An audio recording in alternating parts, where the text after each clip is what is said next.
Shalom soulmate of God. Selamat sore, selamat kita datang kembali beribadah.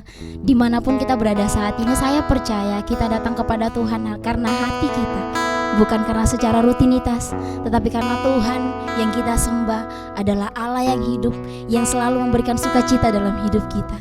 Mari kita berdoa. Kami mengucap syukur Tuhan, sore hari ini kami datang kepadamu dengan penuh kerendahan hati, semua karena anugerah Tuhan dalam hidup kami. Kami ada sampai hari ini, kami kuat sampai hari ini semua karena anugerah-Mu. Dan biarlah Tuhan sore hari ini kami datang kepadamu, kami membawa hidup kami Tuhan, ampuni kami, layakkan kami untuk menyembah Engkau di sore hari ini. Biarlah pujian penyembahan kami berkenan kepadamu, dan biarlah sukacita surga selalu ada dalam hidup kami. Terima kasih Tuhan, kami siap untuk memuji Engkau hanya di dalam nama Tuhan Yesus Kristus. Haleluya, amin. Kita mau katakan kepada Tuhan, ku datang padamu membawa pujian. Terima kasih Tuhan.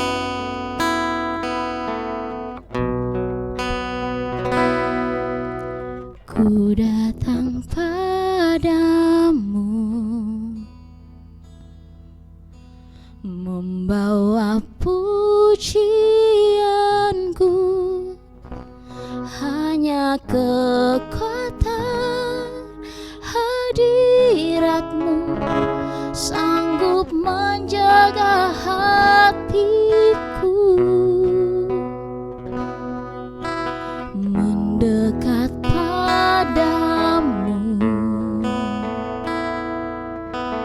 Ku mau sentuh hatimu, biar ku melihat kemuliaan yang Kau sediakan bagiku.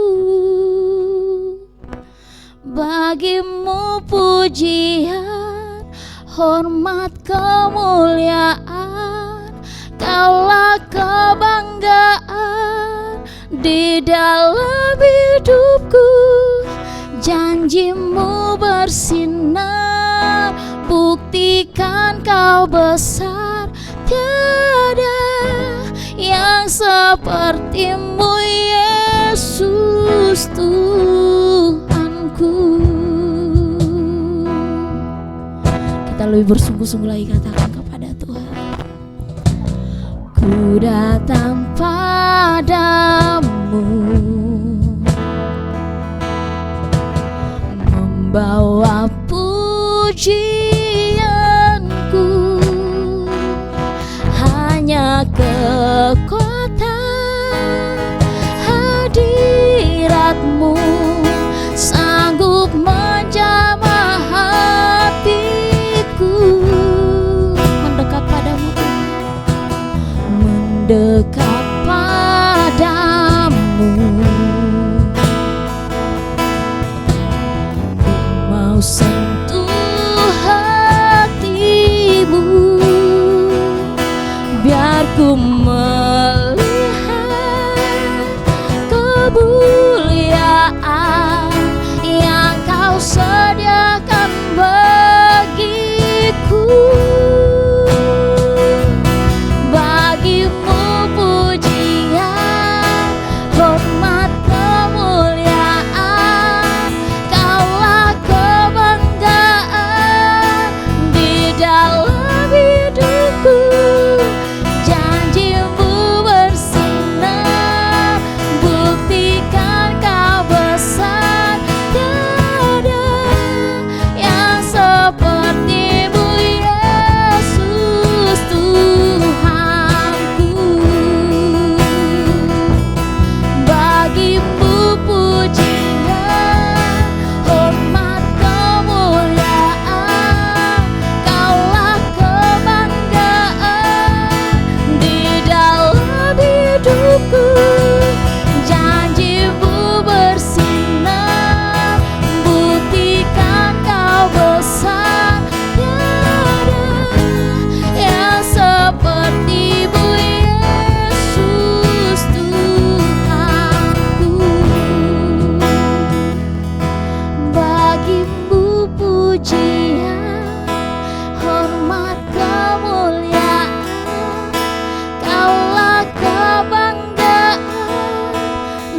dalam hidupku, janjimu bersinar, buktikan kau besar. Tiada yang seperti-Mu Yesus Tuhanku. Bagi-Mu pujian, hormat, kemuliaan, Kaulah kebanggaan di dalam hidupku, janji-Mu bersinar, buktikan kau besar. Tiada yang seperti-Mu Yesus, tiada yang seperti-Mu Yesus Tuhan, tiada yang seperti-Mu Yesus Tuhanku. Haleluya, tiada seperti-Mu Tuhan, tiada seperti-Mu. Kau Allah yang setia, Kau Allah yang mulia. Haleluya, Kau yang layak terima pujian kami. Haleluya, haleluya, glory, glory, haleluya, haleluya, haleluya. Yesus, kudus, kudus Kau Tuhan, Kau yang layak disembah, Kau yang layak ditinggikan Tuhan. Haleluya, glory, glory bagi-Mu, glory bagi-Mu. Kami bersyukur Tuhan, kami bersyukur, kami bersyukur Tuhan. Haleluya, haleluya. Yesus, Kau Allah yang layak terima pujian kami. Haleluya, Yesus Tuhan, kami bersyukur padamu Tuhan. Bagi-Mu pujian, hormat, kemuliaan, Kaulah kebanggaan di dalam hidupku, janji-Mu bersinar, buktikan Kau besar. Tiada yang seperti-Mu Yesus, tiada yang seperti-Mu Yesus, tiada yang seperti-Mu Yesus Tuhanku. Haleluya, berikan sorak-sorak untuk Tuhan kita. Haleluya, kita siap untuk memuji Tuhan karena Dia Allah sumber kuat kita. Haleluya, Allah sumber kuatku.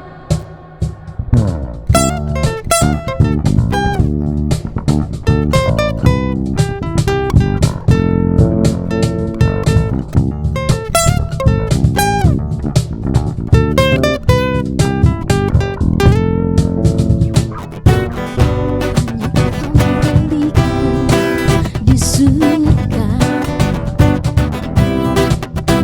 tiada yang ku ingin di bumi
Ya, berikan sorak-sorak untuk Tuhan kita.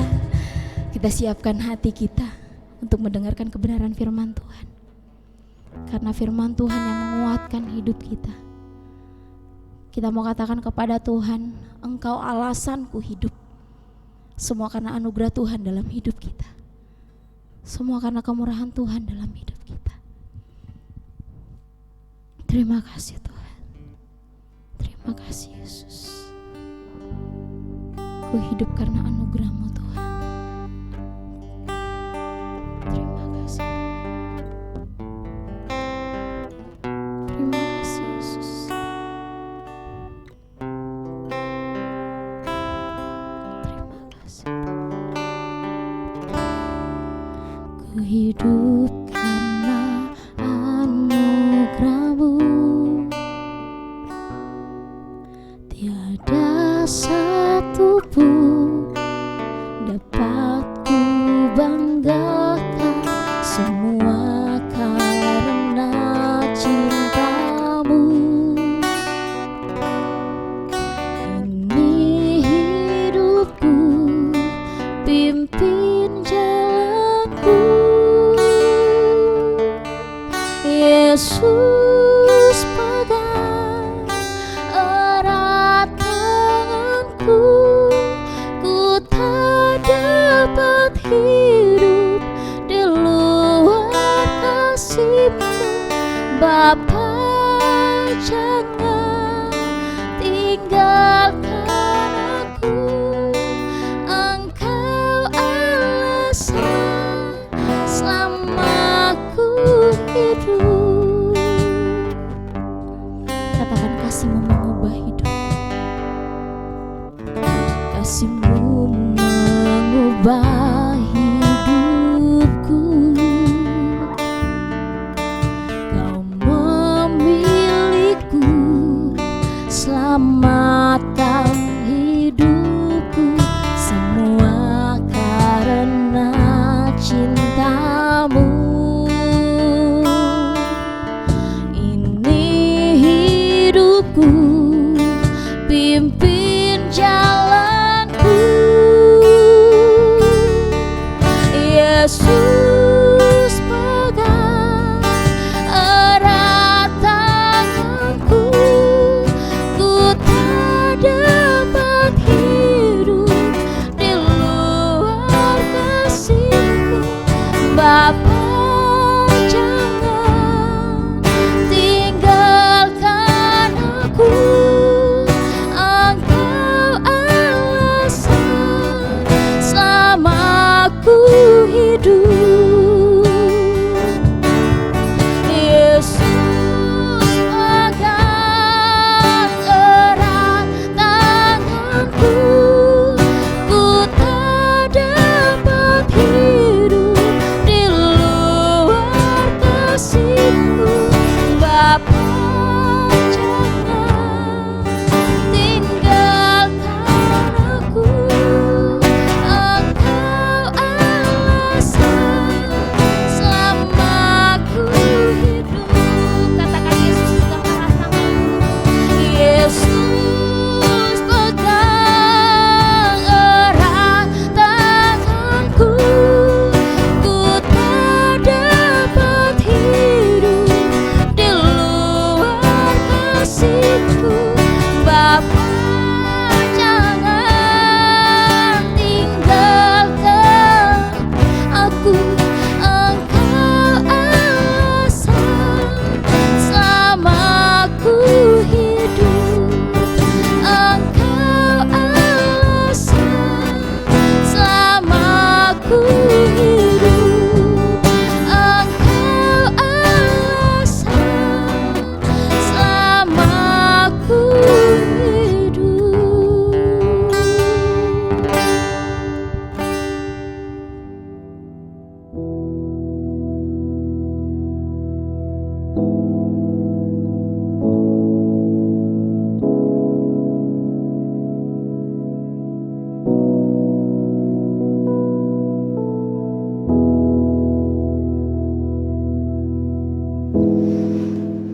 Mari kita berdoa jemaat IDM.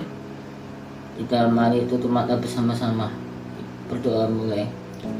Tuhan, pada malam hari ini kami mau mengucap syukur di mana kami boleh bisa ibadah ITM, walaupun bisa ITM online. Tuhan, memuji dan memuliakan nama-Mu. Ya Tuhan, saatnya Tuhan kami akan mendengarkan firman-Mu, daripada firman Tuhan yang disampaikan oleh hamba-Nya Tuhan ini dapat bekerja sesuai dengan kehendak Tuhan. Apakah yang akan disampaikan supaya dapat menjadi berkat kami ya Bapa. Ya Tuhan Yesus, betapa hamba-Nya dia Tuhan bila kesehatan ya Bapa. Terima kasih Tuhan Yesus, dalam nama Tuhan Yesus Kristus. Haleluya, amin.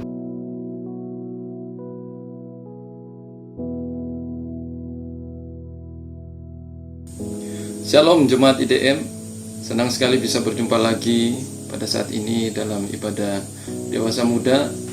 Saya yakin dan percaya semuanya dalam keadaan yang sehat dan baik-baik saja ya.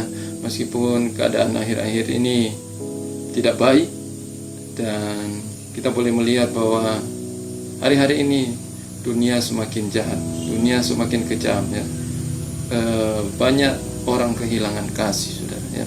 Begitu banyak kejahatan yang terjadi dan orang semakin egois ya. Tapi kita sebagai anak-anak Tuhan, kita harus tampil beda, kita harus bisa menjadi terang di antara kegelapan. Kita harus menjadi terang bagi orang-orang yang ada di sekitar kita ya. Puji Tuhan. Dan kita langsung saja kita buka dalam Lukas pasal yang 10 ayat 25 sampai ayat yang ke-37 ya, tentang orang Samaria yang murah hati ya.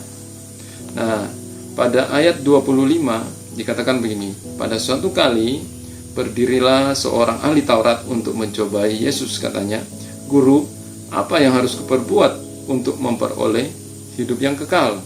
Nah, ia bertanya kepada Yesus, ahli Taurat ini, apa yang harus dia perbuat untuk memperoleh hidup yang kekal. Dia bertanya bukan karena dia ingin mencari tahu, tapi karena dia ingin mencobai Yesus. Tapi ayat 26, jawab Yesus kepadanya, "Apa yang tertulis dalam hukum Taurat? Apa yang kau baca di sana?" Nah, Yesus kembali bertanya kepada dia ya. Karena Yesus tahu ini ahli Taurat ini ya, dia pasti tahu, dan dia hanya mau mencobai Yesus ya. Dan ayat 27, ahli Taurat itu berkata, "Kasihilah Tuhan Allahmu dengan segenap hatimu dan dengan segenap jiwamu dan dengan segenap kekuatanmu dan dengan segenap akal budimu, dan kasihilah sesamamu manusia seperti dirimu sendiri." Ya. Nah, ini yang dijawab oleh ahli Taurat. Jadi dia merangkum semuanya bahwa memang kita harus mengasihi Tuhan dan mengasihi sesama. Dan ayat 28 Yesus bilang, "Jawabmu itu benar." Ya. Kata Yesus kepadanya, "Jawabmu itu benar, perbuatlah demikian, maka engkau akan hidup." Betul yang dikatakan oleh ahli Taurat. Dan Yesus bilang, perbuatlah itu ya, maka engkau akan hidup. Nah, ayat 29, tetapi untuk membenarkan dirinya, orang itu berkata kepada Yesus, "Dan siapakah sesamaku manusia?" Dia kembali bertanya karena dia ingin membenarkan diri ya. Maksudnya dia mau bilang bahwa sesama manusia itu ya mereka ya, sesama orang-orang Yahudi, dan dia mau membenarkan diri bahwa mereka sudah melakukan itu ya, mengasihi sesama. Tapi ayat 30, nah jawab Yesus, "Adalah seorang yang turun dari Yerusalem ke Yeriko. Ia jatuh ke tangan penyamun-penyamun yang bukan saja merampoknya habis-habisan, tetapi yang juga memukulnya, dan yang sesudah itu pergi meninggalkannya dengan setengah mati." Ketika ahli Taurat ini bertanya, "Siapakah sesamaku manusia?" Nah, di sini Yesus mulai bercerita ya. Yesus menjawab pertanyaan dari ahli Taurat dengan bercerita ya. Nah, Yesus bilang bahwa ada seorang yang turun dari Yerusalem ke Yeriko ya. Karena Yerusalem tempatnya lebih tinggi dari Yeriko, makanya dikatakan bahwa ada seorang yang turun dari Yerusalem ya. Jadi orang kalau mau dari Yerusalem ke Yeriko itu harus turun. Nah, ia jatuh ke tangan penyamun-penyamun, ya, yang bukan saja merampoknya habis-habisan, tetapi yang juga memukulnya, dan yang sesudah itu pergi meninggalkannya setengah mati. Jadi ada orang, ya, dari Yerusalem, dia mau ke Yeriko dan dirampok, ya, kemudian dipukul, ya, dan setelah itu ditinggal hampir mati, setengah mati, dalam keadaan parah, dalam keadaan yang sekarat. Nah, kemudian ayat 31, kebetulan ada seorang imam turun melalui jalan itu. Ia melihat orang itu, tetapi ia melewatinya dari seberang jalan, ya. Kemudian ada seorang imam lewat, ya. Jadi ketika ada seorang yang dirampok, dipukuli di situ, kemudian lewat ada seorang imam, ya, dia turun lewat jalan itu. Kemudian apa yang terjadi? Tetapi ia melewatinya dari seberang jalan. Jadi apa yang dilakukan oleh imam ini, ya, ketika dia melihat ada orang yang butuh pertolongan dalam keadaan sekarat, tapi imam ini tidak menolong, ya, dia hanya melewati dari seberang jalan. Kenapa imam ini tidak menolong? Karena pada waktu itu, ya, seorang imam kalau dia menyentuh orang yang terluka, ya, menyentuh darah atau menyentuh jenazah, orang itu akan dianggap akan membuat dirinya najis, ya, dan dia tidak boleh melakukan tugasnya di bait Allah. Boleh saja, tapi dia harus melakukan suatu upacara pentahiran, ya, baru dia boleh melakukan tugasnya. Jadi imam ini dia tidak tolong, dia cuma lewat saja, karena dia berpikir, wah, kalau saya tolong saya jadi repot, ya, jadi dalam masalah, ya. Jadi tidak bisa menjalankan tugasnya, dia menjadi najis. Nah, jadi dia berpikir lagi, ya. Nah, banyak orang sekarang tidak mau menolong sesama. Kenapa? Karena dia berpikir dirinya sendiri, dia jadi egois, ya. Dia berpikir saya tolong nanti saya jadi bagaimana, saya jadi lebih susah, ya. Nah, orang tidak mau menolong, tidak mau disusahkan, karena tidak mau disusahkan, ya. Karena tidak mau direpotkan. Dia sudah berpikir, waduh, nanti kalau saya tolong saya kena darah, ya, jadi panjang ceritanya, ya, jadi repot, ya. Nah, dia tidak mau menolong sebenarnya karena tidak mau repot, ya. Jangan sampai kita jadi orang-orang yang tidak mau menolong sesama karena tidak mau disusahkan, tidak mau direpotkan. Nah, ciri-ciri orang yang tidak mau membantu menolong itu dia suka banyak alasan. Ya, karena tidak mau direpotkan, dia banyak alasan. Oh, saya harus ini, saya begini, ya, itu, ya. Jangan sampai kita jadi orang-orang yang seperti itu. Nah, padahal dalam cerita tadi dikatakan dia seorang imam, tapi dia tidak menolong, ya. Imam itu orang yang melayani di bait suci, orang yang bertugas di bait suci, dia orang yang beribadah, seorang pelaksana ibadah, orang yang mengerti perintah-perintah Tuhan, tapi dia tidak menolong, ya. Padahal harusnya dia menolong. Jangan sampai kita rajin beribadah, ya, orang justru yang melayani Tuhan, tapi ketika menghadapi yang seperti tadi, ya, kita tidak menolong. Itu digambarkan, ya, ada seorang imam. Kemudian ayat 32, demikian juga seorang Lewi datang ke tempat itu. Ketika ia melihat orang itu, ia melewatinya dari seberang jalan. Juga sama, ada seorang Lewi lewat di tempat itu. Nah, dia tidak menolong, ya. Akhirnya dia cuman lewat, sama dengan imam tadi, dia lewat dari seberang jalan. Kenapa dia tidak menolong? Ya, sama, karena Lewi ini juga tugasnya sama, ya, dia bertugas di bait Allah, dan dia membantu imam-imam dalam pelaksanaan ibadah. Jadi ketika dia akan menolong, kalau dia kena darah, dia otomatis menjadi najis, ya, dalam keadaan najis. Jadi dia tidak bisa menjalankan tugasnya. Jadi mungkin dia sudah berpikir, saya tolong, nanti saya yang susah. Akhirnya Lewi ini tidak menolong, ya. Nah, memang orang, ya, itu tadi tidak mau menolong kebanyakan karena tidak mau menjadi susah. Sebenarnya dia bisa tolong, ya, kan, setelah itu dia bisa melakukan upacara yang dinamakan upacara pentahiran, tapi dia tidak melakukan itu, ya. Nah, saya punya sebuah cerita, ya, saya dengar kemarin ada suami istri, mereka naik sepeda motor ya di jalan. Sementara di jalan di sepeda motor, tiba-tiba mereka bertemu dengan mobil yang dalam kecepatan tinggi, dan si suami ini karena kaget, karena panik, dia goyang setirnya, dan akhirnya mereka jatuh di pinggir jalan ya. Istrinya terlempar, si suami juga terlempar, motornya juga roboh ya. Dan setelah itu si suami ini berusaha bangun, meskipun dalam keadaan sakit ya, kakinya ya, dia berusaha bangun, dan dia datang mendekati motor mereka tadi. Dia datang mendekati motornya, dan dia berusaha mendirikan motor tersebut, dan dia berusaha lihat ini ada rusak apa motornya. Tiba-tiba istrinya berteriak pada suaminya, "Hei, kenapa kamu cuman berusaha lihat motornya, mendirikan motor itu? Kenapa ndak lihat saya? Kenapa kamu tidak tolong saya?" Nah, itu istrinya yang berteriak karena dia sedih kenapa ini suami ini cuman lihat motornya, bukan lihat istrinya. Tiba-tiba suaminya bilang begini, "Kamu kan sudah dibayar lunas dengan darah yang mahal, sedangkan motor kita ini kan belum lunas." Nah, jadi saudara, dia lebih pentingkan motor daripada istrinya, karena dia pikir, waduh belum lunas dibayar lagi motornya, terus dia jadi apa-apa, wah sayang. Dia lupa ada istrinya juga yang jatuh ya. Ini mungkin cerita ya, sekedar mungkin cerita lucu, saya tidak tahu ini benar-benar terjadi atau tidak, tapi keadaan sekarang banyak manusia seperti ini saudara ya. Mereka lebih memikirkan hal-hal yang lain ya.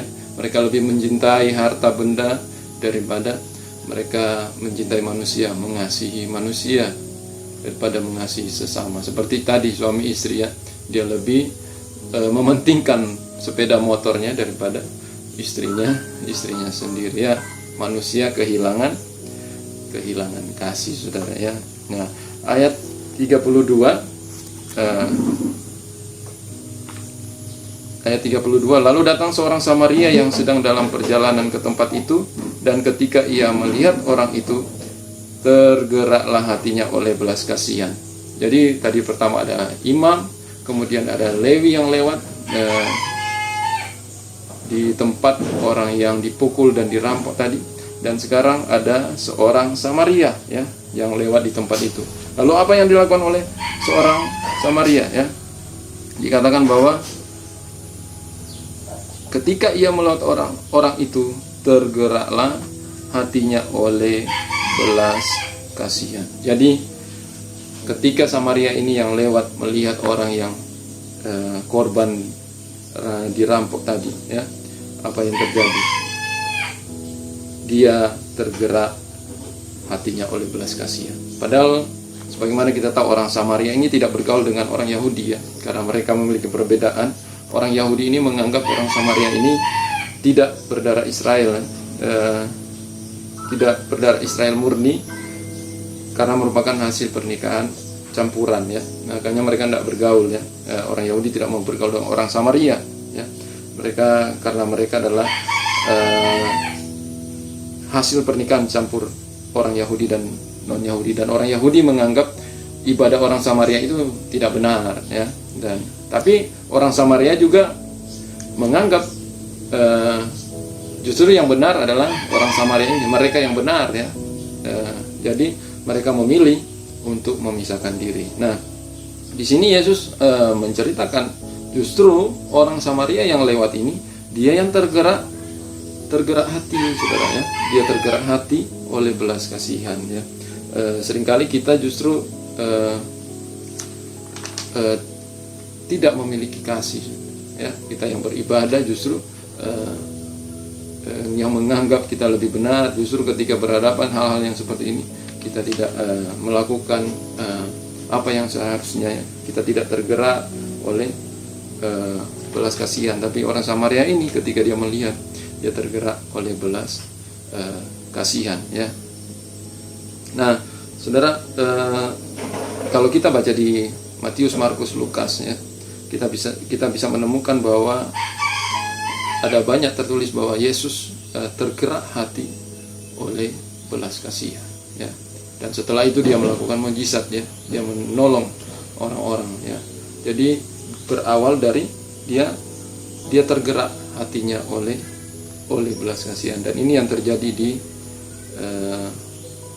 orang Samaria. Dia tergerak hati oleh belas kasihan. Tidak sama seperti orang Lewi tadi, tidak sama seperti imam tadi ya, orang yang beribadah tapi ketika bertemu dengan orang yang perlu ditolong, dia tidak menolong ya. Jangan sampai kita cuma jadi orang beribadah ya, cuman apa namanya,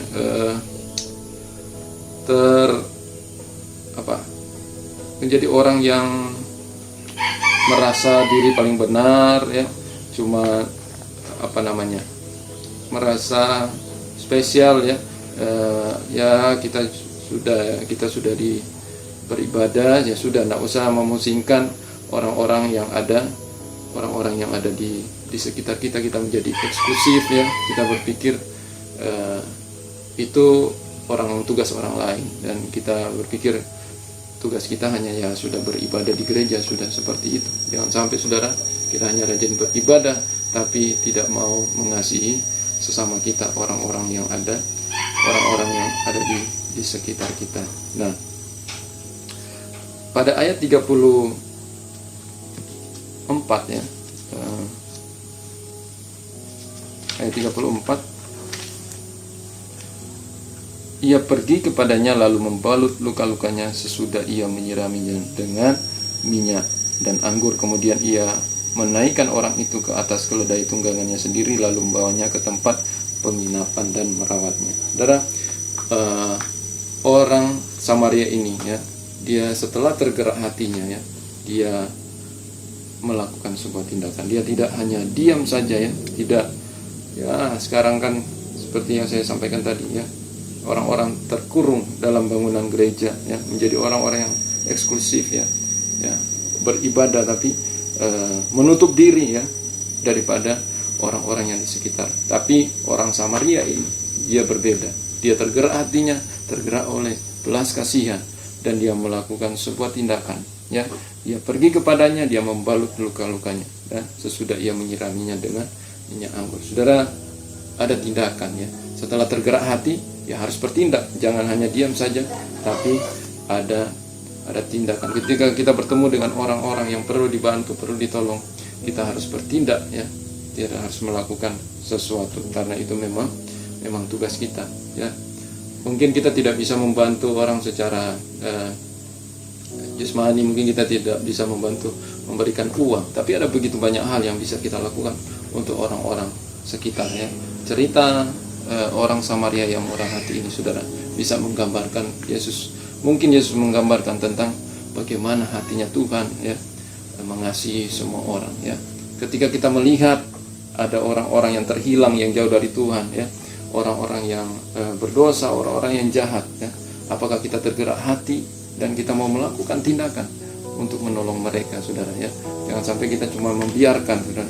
Ada banyak orang yang membutuhkan perhatian ya, membutuhkan kasih sayang yang ada di sekitar kita. Mereka perlu mendengarkan kebenaran, dan ketika kita tahu mereka itu jauh dari Tuhan, mereka perlu kita tolong, saudara ya. Makanya ada beredar di internet, ada orang-orang yang kurang kasih sayang sampai mereka perlu berdiri di pinggir jalan.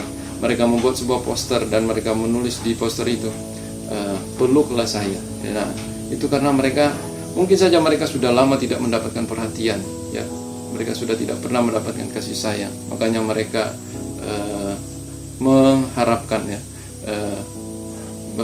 kasih sayang, belas kasihan dari orang-orang. Mereka butuh pelukan hangat dari orang-orang. Dan kalau kita lihat videonya itu luar biasa, orang-orang sampai menangis, saudara ya, karena untuk memeluk orang ini yang mungkin dia sudah lama tidak pernah dipeluk dan mendapatkan kasih sayang. Mari kita sebagai anak-anak Tuhan ya, kita akan melihat sekitar kita ya.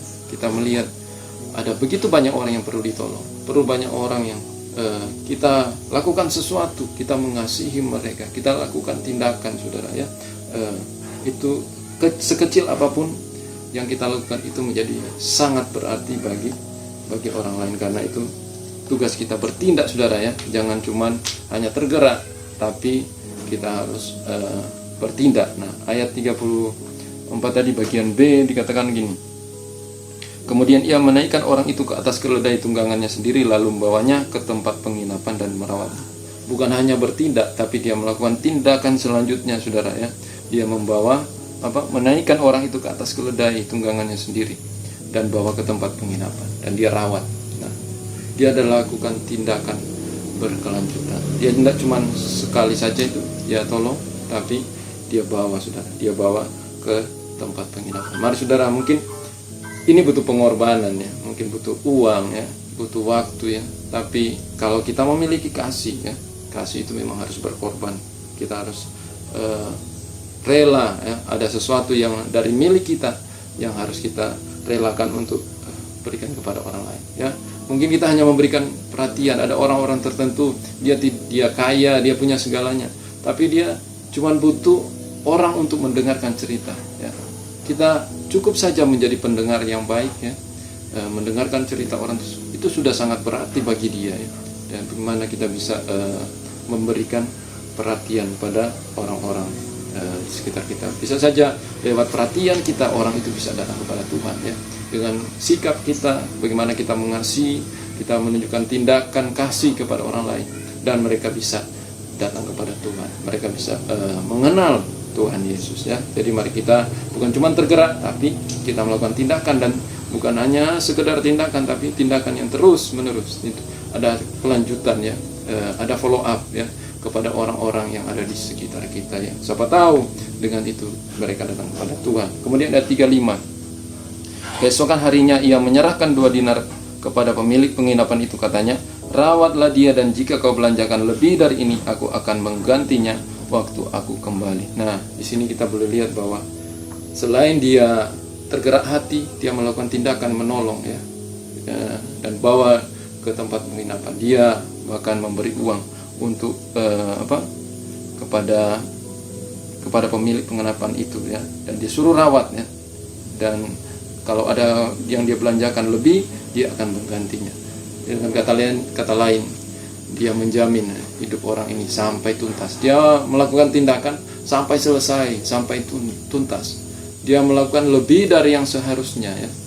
Padahal tadi sebenarnya yang dia lakukan, dia sudah tergerak hati, dia melakukan tindakan tadi, dia merawat. Itu sudah cukup, sudah.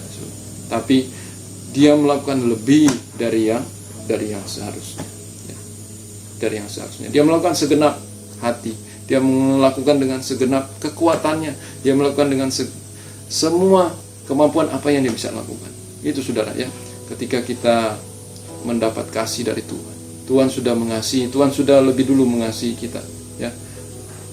Orang-orang yang sudah mendapat sentuhan ini di jamaah Tuhan, mereka sadar Tuhan sudah sayang kepada dia, sudah mengasihi dia, makanya dia akan rela memberikan kasih itu kepada orang lain. Dia akan rela memberikan apa saja yang dia miliki, karena tidak sebanding apa yang dia mau kasih kepada sesama ini, tidak sebanding dengan bagaimana Tuhan sudah mengasihi dia ya. Dan yang dilakukan orang Samaria ini luar biasa saudara. Dia melakukan lebih dari yang seharusnya. Mari kita jangan setengah-setengah ketika kita menolong orang, kita mengasihi orang ya. Orang-orang yang di sekitar kita yang butuh pertolongan, kita berikan sesuai dengan segenap hati ya, dengan segenap kemampuan kita ya. Apa saja yang kita bisa lakukan, kita lakukan saudara. Jangan hitung-hitungan, jangan hitung-hitungan dengan Tuhan ya. Apa yang kita lakukan itu harus dengan tulus ya, harus dengan segenap hati ya. Orang kalau dengan segenap hati pasti dia tidak akan hitung-hitungan ya. Semuanya dia akan berikan ya. Mungkin berkorban waktu, uang dan sebagainya. Tapi itulah ya, kasih itu butuh pengorbanan. Tidak cuma ngomong saja ya, dia cuma sudah tahu ya, mengasihi Tuhan, mengasihi manusia ya, mengasihi sesama ya sudah. Tapi kasih itu harus ada tindakan saudara ya. Ada tindakan berawal dari tergerak hati, dan ada tindakan yang dilakukan. Ada tindakan dan lakukan lebih dari yang seharusnya dilakukan, ya. Lebih dari yang seharusnya dilakukan. Lakukan dengan segenap kemampuan kita, ya. Kita mengasihi sesama kita, ya. Seperti kita mengasihi diri kita sendiri. Bagaimana kita mengasihi diri kita, begitu juga kita mengasihi sama kita. Mungkin orang itu jahat kepada kita, tapi kita tidak boleh membalas dengan kejahatan. Kita balas dengan kebaikannya. Puji Tuhan, kita diajarkan supaya mengasihi orang lain, ya. Meskipun orang itu jahat kepada kita, meskipun itu musuh kita, ya. Kita harus berbuat baik. Itulah kasih, saudara, ya. Siapa sesama itu? Sesama itu semua orang. Di ayat 36 dan 37, siapakah di antara ketiga orang ini menurut pendapatmu adalah sesama manusia dari orang yang jatuh ke tangan penyamun itu? Yesus berkata kepada ahli Taurat, siapa sesama manusia itu menurut orang yang jatuh ke tangan penyamun itu? Dan ayat 37 jawab orang itu, orang yang telah menunjukkan belas kasihan kepadanya. Orang ahli Taurat ini menjawab sendiri, ya. Akhirnya dia tahu bahwa orang yang menunjukkan belas kasihan bukan siapa-siapa, ya. Sesama kita adalah semua orang. Dia jahat, dia baik, mungkin berbeda dengan kita, bukan satu suku dengan kita, ya, bukan satu gereja dengan kita, tapi sesama kita adalah semua orang yang harusnya kita mengasihi. Kita kasih, kita perlu tolong, ya. Dan kasih itu sekali lagi tidak hanya ngomong saja, tapi itu perlu tergerak, perlu ada tindakan, dan lakukan itu dengan sepenuh hati, ya. Nah, kata Yesus kepadanya di ayat 37, pergilah dan perbuatlah demikian. Tuhan bilang, pergi, perbuat demikian. Kalau kamu sudah tahu, harus mengasihi sesama, semua orang, ya. Tidak pandang, ya, orang Yahudi, orang Samaria, orang siapa saja, ya. Kita perlu mengasihi, meskipun dia jahat, ya. Kita perlu mengasihi. Siapa tahu dengan kebaikan kita, ketindakan kasih kita, yang jahat ini dia bisa bertobat, ya. Begitu banyak kesaksian orang yang jauh dari Tuhan, orang yang jahat melakukan kejahatan, dia bertobat ketika ada kasih, ketika ada orang yang mengasihi dia, ya. Tindakan kasih kita, ya, membuat orang lain justru dia bisa datang kepada Tuhan. Nah, puji Tuhan, saudara. Jadi sebagai anak-anak Tuhan, ya, jemaat ibadah dewasa muda, ya, mari kita praktekkan kasih itu kepada sesama kita. Kalau kita belajar dari orang Samaria ini, ya, kita harus memiliki belas kasihan kepada orang-orang yang membutuhkan pertolongan. Siapa saja, saudara, ya, tidak pandang bulu. Kemudian kita harus ada tindakan kasih itu. Kita harus melakukan tindakan mengasihi sesama kita. Dan bukan hanya sekedar tindakan sekali saja, tapi kita harus ada lanjutan, ada pembimbingannya kepada orang-orang. Misalnya dia baru bertobat, kita harus bimbing dia, bawa, kita temani dia terus-menerus sampai dia sudah bisa mandiri, sudah betul-betul sungguh-sungguh di dalam Tuhan. Kita menemani dia, ya. Kita bimbing terus, meskipun ada pengorbanan, ya. Memang kasih itu perlu pengorbanan. Kemudian kita lakukan lebih dari yang seharusnya, ya. Sesuai dengan apa? Lebih dari yang seharusnya, dengan segenap hati, dengan segenap kemampuan kita, segenap jiwa, segenap kekuatan kita lakukan kepada orang lain, meskipun itu jahat. Saudara, orang jahat itu biasanya dia menjadi jahat karena dia pernah disakiti, ya. Karena dia disakiti, dia dijahati oleh orang lain, ya. Akhirnya dia juga menjadi jahat. Jangan kita balas lagi dengan kejahatan, tapi mari kita datang dengan kasih, ya. Kita bawa kasih, ya, kepadanya, ya. Dan dia ketika melihat kita, ya, oh ini berbeda, orang lain ada yang mengasihi dia, dan dia bisa berubah. Begitu banyak teman saya yang dulunya jahat, ya, ketika mereka disentuh, ya, oleh kasih itu, ya, mereka berubah, ya. Mereka melihat orang-orang di sekitar mereka mengasihi, dan dia mendapat jamaah Tuhan, ya. Dia datang kepada Tuhan, ya, dan dia berubah, ya. Dia bertobat, ya. Hanya Tuhan yang bisa mengubahkan seseorang, ya sejahat apapun, ya Tuhan bisa mengubahkan. Mari kita jadi orang-orang yang bisa membawa orang-orang di sekitar kita datang kepada Tuhan. Kita betul-betul menjadi terang. Jadi lakukan kasih itu, ya. Jangan hanya kita bicara saja, ya, tapi ketika kita tergerak, kita lakukan tindakan dan lakukan dengan segenap hati, segenap kekuatan kita. Amin firman Tuhan.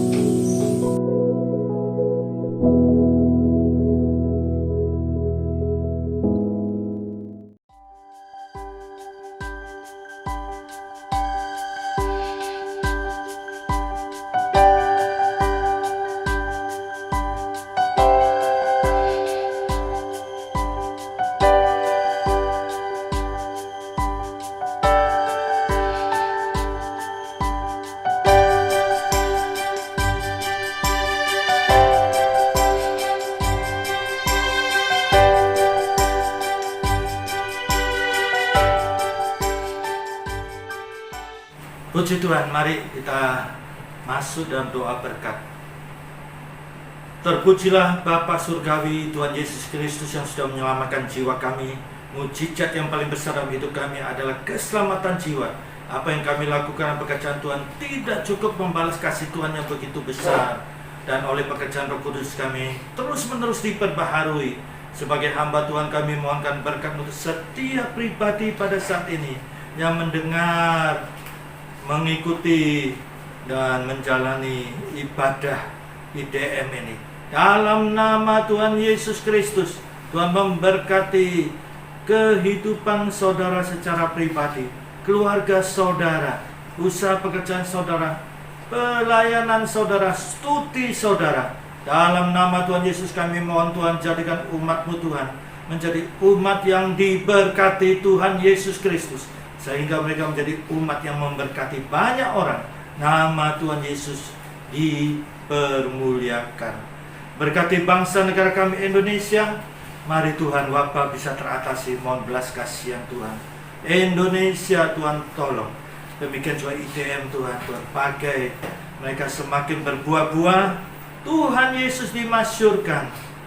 Dan kasih karunia Bapa Surgawi, kasih Tuhan Yesus, persekutuan Roh Kudus menyertai saudara mulai sekarang ini sampai Maranatha Tuhan Yesus datang kembali, dalam nama Tuhan Yesus Kristus.